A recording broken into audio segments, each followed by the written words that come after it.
Baiklah, Assalamualaikum warahmatullahi wabarakatuh.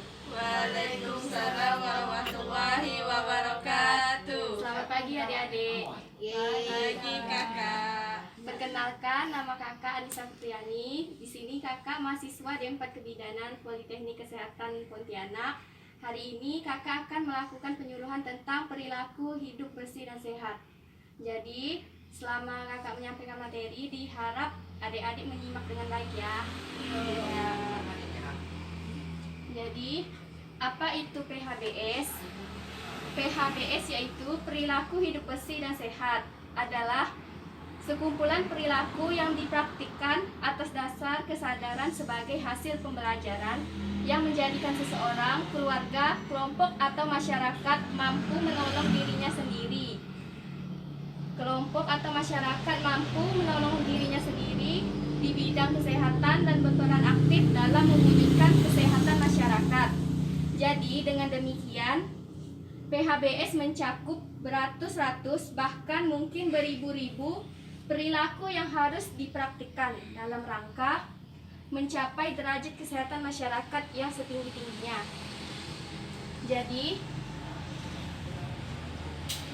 di penyehatan lingkungan ini harus dipraktikkan perilaku seperti mencuci tangan dengan sabun, kemudian pengelolaan air minum dan makanan yang memenuhi syarat, menggunakan air bersih, menggunakan jamban sehat, kemudian pengelolaan limbah cair yang memenuhi syarat, memberantas jentik nyamuk, tidak merokok di dalam ruangan, dan lain sebagainya.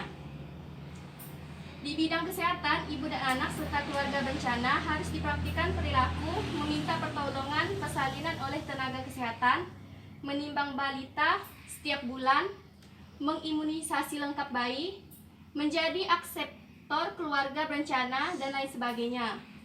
Pada bidang gizi dan farmasi harus dipraktikkan perilaku makan dengan gizi seimbang, minum tablet tambah darah selama hamil, kemudian memberi bayi susu atau ASI eksklusif, mengkonsumsi garam, beriodium, dan lain sebagainya.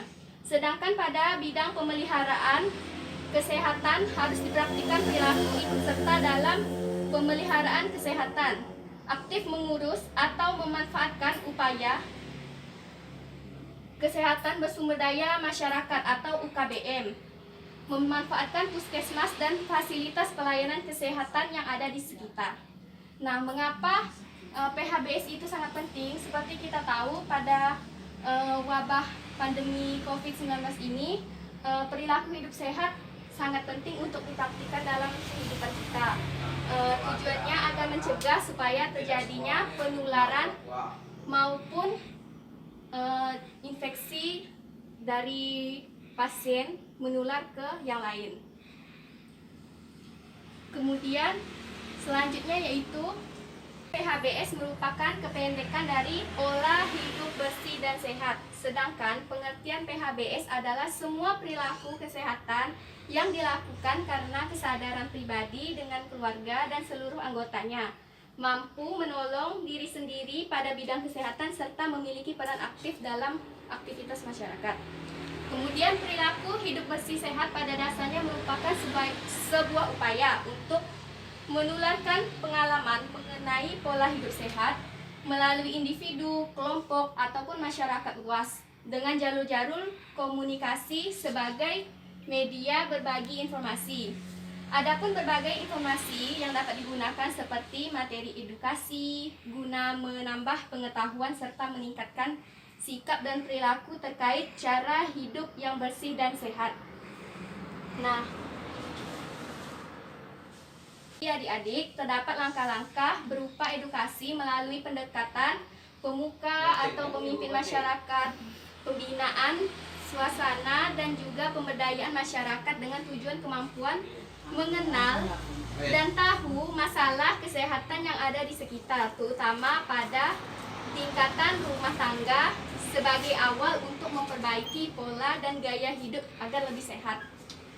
Nah, tujuan dari gerakan PHBS adalah meningkatkan kualitas kesehatan melalui proses penyadaran yang menjadi awal dari kontribusi individu-individu dalam menjalani perilaku kehidupan sehari-hari yang bersih dan sehat. Nah, manfaat dari PHBS sendiri yaitu yang paling utama adalah terciptanya masyarakat yang sadar, kesehatan, dan memiliki bekal pengetahuan serta kesadaran untuk menjalani perilaku hidup yang menjaga kebersihan dan memenuhi standar kesehatan. Nah, beberapa tatanan PHBS. Tatanan PHBS melibatkan beberapa elemen yang merupakan bagian dari tempat beraktivitas dalam kehidupan sehari-hari. Berikut ini 5 tatanan PHBS yang dapat menjadi kesimpulan untuk memulai proses penyadardahuluan tentang perilaku hidup bersih dan sehat. Pertama yaitu ada PHBS di rumah tangga, kemudian yang kedua PHBS di sekolah, yang ketiga PHBS di tempat kerja, kemudian PHBS di sarana kesehatan, dan yang terakhir yaitu PHBS di tempat umum. Kemudian manfaat PHBS. Manfaat PHBS secara umum adalah meningkatkan kesadaran masyarakat untuk mau menjalankan hidup bersih dan sehat. Hal ini agar masyarakat bisa mencegah atau mengurangi masalah kesehatan. Selain itu, dengan menerapkan PHBS, masyarakat mampu menciptakan lingkungan yang sehat dan meningkatkan kualitas hidup. Nah, berikut yaitu manfaat PHBS di sekolah. Contohnya kegiatan memberdayakan siswa, guru, dan masyarakat lingkungan sekolah untuk melakukan pola hidup sehat, untuk menciptakan sekolah sehat.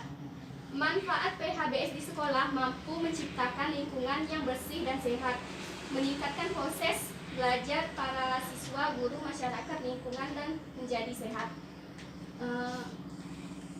Contohnya seperti ini, misalnya di lingkungan sekolah adik-adik ini kotor, apakah bisa belajar dengan nyaman, bersih, dan berkonsentrasi? Tidak kan? Tentu saja tidak. Makanya setiap minggu biasanya pihak guru mengadakan kegiatan seperti gotong royong untuk membersihkan lingkungan sekolah agar terciptanya kondisi belajar yang nyaman, serta siswa-siswinya mampu menyerap pelajaran dengan baik. Kemudian manfaat PHBS di rumah tangga. Menerapkan PHBS di rumah tangga tentu akan menciptakan keluarga sehat dan mampu meminimalisir masalah kesehatan. Manfaat PHBS di rumah tangga antara lain yaitu setiap anggota keluarga mampu meningkatkan kesejahteraan dan tidak mudah terkena penyakit. Rumah tangga sehat mampu meningkatkan produktivitas anggota rumah tangga. Dan manfaat PHBS rumah tangga selanjutnya adalah anggota keluarga terbiasa untuk menerapkan pola hidup sehat dan bersih sehingga anak dapat tumbuh sehat dan tercukupi gizinya. Misalnya di lingkungan kita, di keluarga tidak menerapkan pola hidup bersih dan sehat, tidak mengkonsumsi air bersih atau makanan bergizi, kurang makan sayur-sayuran, tentu saja kasus gizi buruk atau balita akan semakin meningkat setiap tahunnya. Jadi sangat penting untuk menerapkan PHBS di rumah tangga. Kemudian yaitu manfaat PHBS di tempat kerja. Kegiatan untuk memberdayakan para pekerja agar tahu dan mau untuk melakukan perilaku hidup bersih dan sehat dan berperan dalam menciptakan tempat kerja yang sehat. Manfaat PHBS di tempat kerja yaitu para pekerja mampu meningkatkan kesehatannya dan tidak mudah sakit, meningkatkan produktivitas kerja, dan meningkatkan citra tempat kerja yang positif. Kemudian yaitu manfaat PHBS di masyarakat. Masyarakat mampu menciptakan lingkungan yang sehat, mencegah penyebaran penyakit, memanfaatkan pelayanan fasilitas kesehatan, dan mampu mengembangkan kesehatan yang bersumber dari masyarakat. Kemudian pada kali ini kakak lebih terfokus pada indikator PHBS di sekolah. PHBS di sekolah merupakan langkah untuk memberdayakan siswa, guru, dan masyarakat lingkungan sekolah agar bisa dan mau melakukan perilaku hidup bersih dan sehat dalam menciptakan sekolah yang sehat. Seperti yang kita tahu, mencuci tangan itu sangat penting karena menurut Organisasi Kesehatan Dunia, mencuci tangan itu mampu membunuh virus-virus atau kuman yang ada di dalam tubuh kita, terutama yang ada pada tangan kita. Tangan kita biasa digunakan untuk aktivitas sehari-hari, misalnya bekerja atau bersalaman, bertemu dengan orang lain, misalnya kita pergi berbelanja, menerima uang, dan lain sebagainya.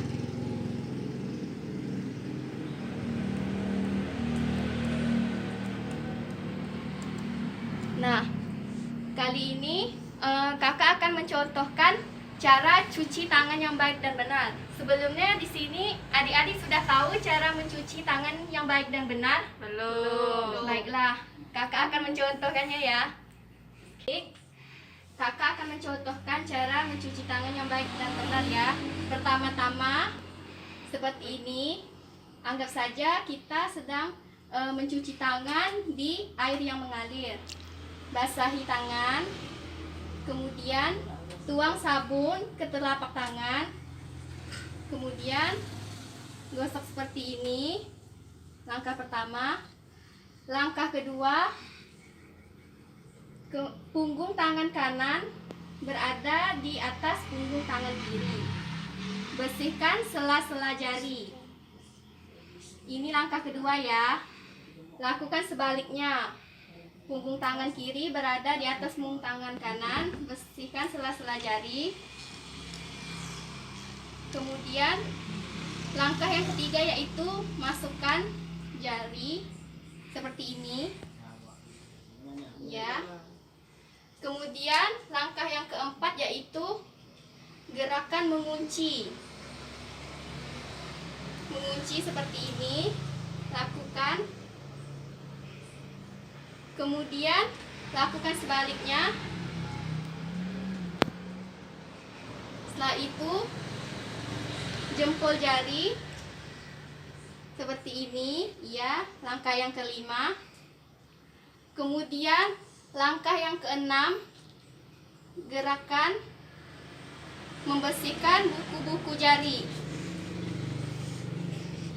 Lakukan gerakan sebaliknya. Kemudian bersihkan pakai air mengalir. Setelah itu selesai, matikan keran menggunakan siku. Lap pakai handuk atau tisu kering yang bersih ya. Begitulah cara mencuci tangan yang benar dan baik. Adik-adik bisa ulangi kembali langkah mencuci tangan tadi. Ayo kita sama-sama ya. Pertama, ya bagus. Kemudian langkah yang kedua, ya. Kemudian sela-sela jari, pintar. Kemudian gerakan mengunci, iya bagus. Adik-adik sudah paham ya. Kemudian jempol. Kemudian membersihkan buku-buku jari. Ya, adik-adik sudah paham ya. Senang sekali kakak bisa penyuluhan di sini. Adik-adiknya pintar, cepat menangkap ya. Kemudian mencuci tangan dapat membuat Anda tetap sehat dan mencegah penyebaran infeksi pernapasan dan diare dari satu orang ke orang lain. Jadi kuman dapat menyebar dari orang lain atau permukaan saat Anda menyentuh mata, hidung dan mulut Anda dengan tangan yang tidak dicuci, dalam tanda kutip tangan yang kotor ya. Jadi sebelum makan atau sesudah makan, sebelum melakukan kegiatan atau pokoknya setelah melakukan kegiatan apapun diusahakan supaya tetap mencuci tangan ya. Baik. Jadi di sini selain menyentuh mata, hidung dan mulut pada tangan yang tidak dicuci, makan atau menyiapkan makanan dan minuman dengan tangan yang tidak dicuci. Kemudian menyentuh permukaan atau benda yang terkontaminasi. Kemudian batuk atau bersin ke tangan. Kemudian menyentuh tangan lain atau benda-benda. Nah, itu dapat menularkan penyakit ke orang lain. Jadi itu contoh perbuatan yang tidak baik ya. Diusahakan untuk tetap mencuci tangan. Kemudian mencuci tangan diusahakan harus dengan sabun dan air atau menggunakan cairan pembersih berbasis alkohol. Bisa membunuh virus yang mungkin ada di tangan Anda, tapi alangkah lebih baiknya mencuci tangan dengan sabun dan air bersih ya, karena itu sangat efektif membunuh kuman. Kemudian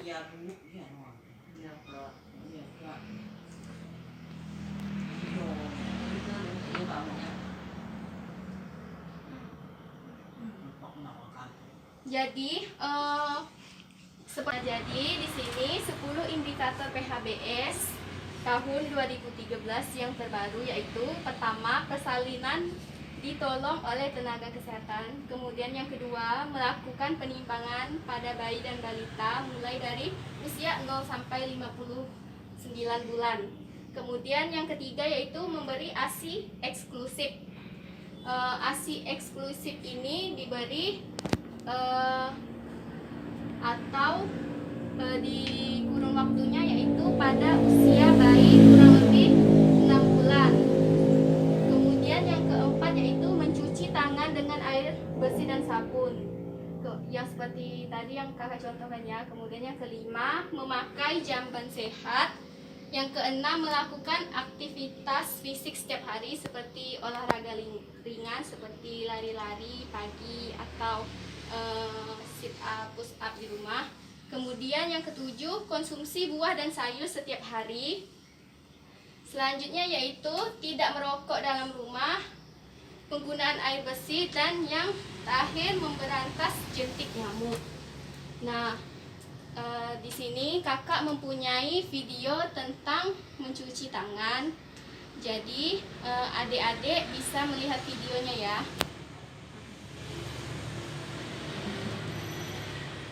Selamat pagi. Selamat pagi Olin. Selamat pagi Boni. Boni, kok tanganku kotor sekali? Tadi aku tersandung dan jatuh di jalan tanah. Kalau begitu harus segera dibersihkan. Ayo dicuci. Ih, Boni jorok. Iya, cuci tangannya kok nggak pakai sabun? Kan sudah bersih. Tuh, kotorannya nggak kelihatan kan? Olin bener tuh. Cuci tangan itu sebaiknya menggunakan sabun agar kotoran dan kuman yang ada di tangan bisa hilang. Bener, nggak mau. Selamat pagi anak-anak. Selamat pagi, Pak. Hari ini kita akan menonton video yang sangat menarik tentang pentingnya menjaga kebersihan tangan. Baik, Pak Guru. Sekarang kita belajar tentang menjaga kesehatan ya. Siapa yang rajin cuci tangan pakai sabun? Pak Guru, kenapa harus pakai sabun? Dibasuh dengan air saja kan sudah bersih. Lihat nih. Ya, pertanyaan yang bagus. Jawabannya ada pada film yang akan kita putar. Sekarang siapa yang mau nonton film? Saya.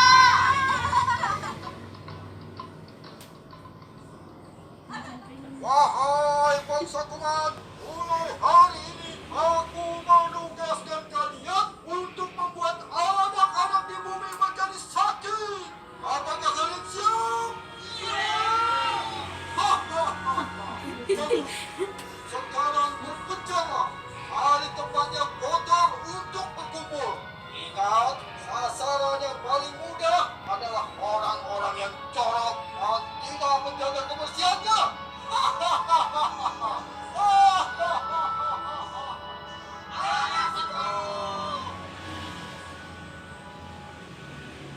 Nah, kalian sudah lihat kan bahwa kuman suka pada tempat dan tubuh yang kotor. Siapa yang mau di tangannya banyak kuman? Nggak mau. Supaya kuman hilang dari tangan, caranya adalah dengan mencuci tangan pakai sabun. Dengan menggunakan sabun, kuman yang ada di tangan maupun yang berasal dari air akan hilang.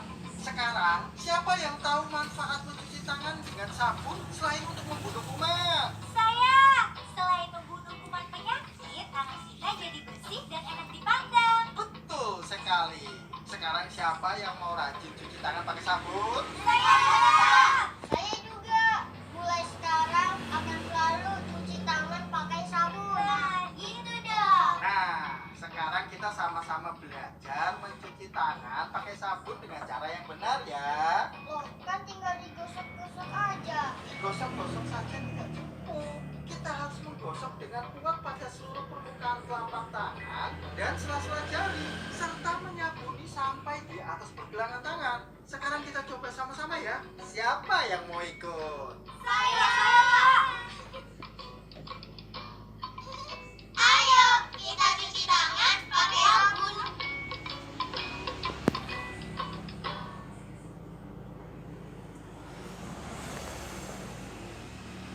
Nah, adik-adik, seperti itulah video tadi yang sudah kakak perlihatkan. Jadi, PHBS itu sangat penting ya dalam kehidupan kita sehari-hari.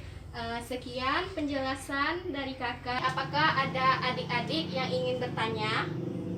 Saya ingin bertanya. Baik, silahkan perkenalkan namanya adik. Nama saya Dwi Aisyah. Apa contoh PHBS di lingkungan sekolah? Ya, pertanyaan bagus ya. Di sini contoh PHBS yang ada di lingkungan sekolah seperti yang sudah kakak jelaskan tadi, salah satunya yaitu mencuci tangan dengan sabun sebelum dan sesudah makan. Kemudian mengkonsumsi jajanan sehat. Nah, pasti adik-adik di sini suka jajan sembarangan kan? Nah, lebih baik sarapan dari rumah, kemudian bawa bekal saja, tidak usah jajan sembarangan ya, karena kita tidak tahu dalam makanan tersebut mengandung bahan pengawet atau tidak. Kemudian menggunakan jamban bersih dan sehat. Makanya penting sekali kita menjaga kebersihan di lingkungan sekolah. Kemudian olahraga yang teratur. Tentunya di sekolah pasti ada jam pelajaran olahraga kan. Kemudian memberantas jentik dan nyamuk. Tidak merokok di lingkungan sekolah, membuang sampah pada tempatnya, dan yang paling penting melakukan kerja bakti bersama warga lingkungan sekolah untuk menciptakan lingkungan yang sehat. Jadi di sini apakah adik Dwi Aisyah sudah mengerti? Iya, Kak. Ya, selanjutnya apakah ada yang ingin bertanya? Saya, Kak. Ya, silahkan perkenalkan namanya. Nama saya Dwi Eria Miranda. Saya ingin bertanya, mengapa lebih baik mencuci tangan menggunakan air dan sabun daripada menggunakan hand sanitizer? Nah, ini pertanyaan yang sangat bagus sekali ya di tengah wabah ini. Mencuci tangan dengan air dan sabun itu lebih efektif membunuh 99% kuman. Kemudian juga lebih aman karena hand sanitizer itu mengandung alkohol. Jadi lebih baik kita mencuci tangan dengan air dan sabun untuk membersihkan tangan. Dikarenakan hand sanitizer itu tidak semua bahan alkohol itu aman untuk digunakan sebagai hand sanitizer. Bisa jadi bahan yang digunakan jika tidak tepat dan sesuai dengan dosis aturan, bukan malah menjadi antiseptik untuk kita, malah akan menjadi racun yang akan membahayakan bagi tubuh kita. Bagaimana jika misalnya kita menggunakan hand sanitizer dengan bahan berbahaya, kemudian kita tidak mencuci tangan, langsung saja mengkonsumsi atau memasukkan tangan ke dalam mulut, tentu saja itu akan menjadi racun, bukan? Nah, sehingga jadi lebih baik kita mencuci tangan menggunakan sabun dan air yang mengalir ya adik-adik, daripada menggunakan hand sanitizer. Begitulah. Jadi apakah Dwi Eria sudah mengerti? Sudah, Kak. Baik, sekian presentasi dan sesi tanya jawab hari ini. Kakak ucapkan terima kasih kepada adik-adik yang sudah berpartisipasi dan meluangkan waktunya untuk mendengarkan penjelasan dari kakak. Terima kasih. Wassalamualaikum warahmatullahi wabarakatuh. Waalaikumsalam warahmatullahi wabarakatuh. Ya, selamat pagi. Semoga selalu sehat ya. Jangan lupa cuci tangan di rumah. Ya, Kak.